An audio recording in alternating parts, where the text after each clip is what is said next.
দেখি আমাদের এই ভাই পারে কিনা টায়ার ছুঁড়ে লম্বা পাইপ থেকে টায়ার বের করে বিজয়ী হতে। শাবাশ। আমাদের এই প্রতিযোগী মনোযোগ দিয়ে খেলে একসাথে অনেকগুলো পুরস্কার জিতেছে। প্রতিযোগীর হাতে সুন্দর করে পুরস্কার সাজিয়ে দেওয়া হচ্ছে। দেখি দর্শক বন্ধুরা আমাদের এই ভাই কি পারবে লম্বা পাইপ থেকে টায়ার ছুঁড়ে বের করতে।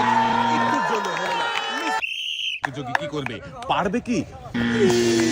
খুবই সুন্দর ভাবে টায়ার দেখা যাবে, একটুর জন্য মিস হয়ে গেছে। দর্শক বন্ধুরা দেখি এবারে আমাদের এই ভাই কি পারবে লম্বা পাইপ থেকে টায়ার বের করতে। শাবাশ। ভাইও একসাথে অনেকগুলো পুরস্কার জিতেছে। লাল বালতিতে সুন্দর করে পুরস্কার সাজিয়ে দেওয়া হয়েছে। দর্শক বন্ধুরা এখন আমাদের এই ভাইকে টায়ার ছুঁড়ে পাইপ থেকে বের করতে হবে। ভাই পারেনি। লম্বা পাইপ থেকে টায়ার বের করা এই মজার খেলায় পারবে কি বিজয়ী হতে? শাবাশ। মনোযোগ দিয়ে খেললেই থাকছে পুরস্কার জেতার সুযোগ। আমাদের এই প্রতিযোগীও মনোযোগ দিয়ে খেলে পুরস্কার জিতেছে। প্রতিযোগীর দুই হাতে সুন্দর করে পুরস্কার সাজিয়ে দেওয়া হয়েছে।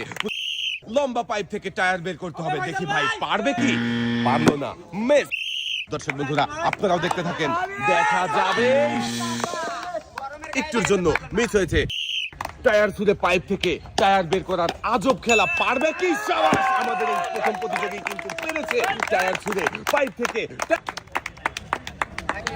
প্রথম প্রতিযোগীর হাতে পুরস্কার তুলে দেওয়া হয়েছে। পুরস্কার নিয়ে সামনের দিকে চলে দেখি এবারে ভাই কি করবে, পারবে কি লম্বা পাইপ থেকে টায়ার বের করতে? মিস। তাড়াহুড়ো করবেন না, মনোযোগ দিয়ে খেলবেন, তাহলে লম্বা পাইপ থেকে টায়ার বের করে বিজয়ী হতে পারবেন। একটুর জন্য ভাইও পারলো না।